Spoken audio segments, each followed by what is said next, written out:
Since there was no answer even after calling parents for several days, Lee Ho-seong, a 47-year-old woman, went to visit her parents. However, her parents, one of her younger brothers, his wife, and the little niece were not to be seen at the house. As she surveyed the house with anxiety, there were mysterious stains here and there. Dark reddish stains were on various spots, including the floor and the refrigerator. And in the front yard, the color of the soil changed as if it had been plowed.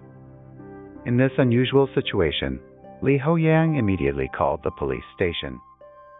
The dispatched police dug up the yard and found all 5 missing people, an elderly couple, Lee Ho-seong's younger brother and his wife, and their daughter.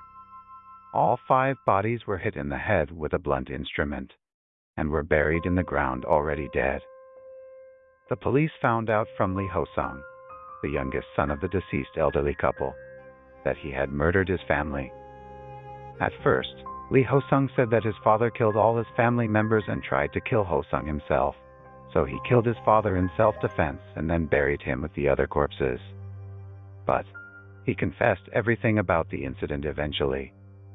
After graduating from middle school, Lee Ho-seong, who lived by manual labor, fell into gambling and got 15 million won in debt in his 20s. At this time, he drank every day and went to visit his parents, barely took 2 million won from them. However, there was no way that his poverty would be solved, and he, in his 30s, even had a partner who lived with him, which made his economic deprivation even more difficult. His parents were wealthy, but after giving 2 million won to his hopeless youngest son Lee Ho-seong, they gave no more financial help. One night in August of 1993, Ho-seong Lee went to his parents' house in a drunken state and repeatedly demanded money.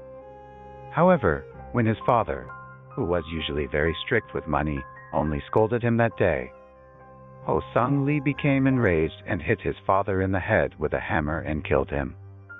Ho-seong subsequently murdered his mother, older brother and sister-in-law, as well as his 13-year-old nephew in the same way. However, this was based on only Lee Ho-seong's saying, and given that none of the bodies showed any signs of resistance, more likely Lee Ho-seong did not meet his father that day, only waited for the family to fall asleep, and then quietly murdered one by one with a prepared weapon. When the day dawned, Lee Ho-seong paid a large sum of money to 2 workers he knew and had them dig the ground to bury the bodies. These workers worked on the idea that they were simply digging the land for landscaping, and Lee Ho-seong alone handled the burying of the bodies, so they were not accused of being accomplices later. After burying the bodies, Lee Ho-seong took out all the jewelry, land and house documents, checks, cash, and bank books from the safe in his parents' bedroom and left them with his lover. However, 10 days later, his older sister's report revealed his crimes. Lee Ho-seong, who was later sentenced to death, was executed in a detention center in Seoul on an autumn day in 1995, 2 years after he murdered his family.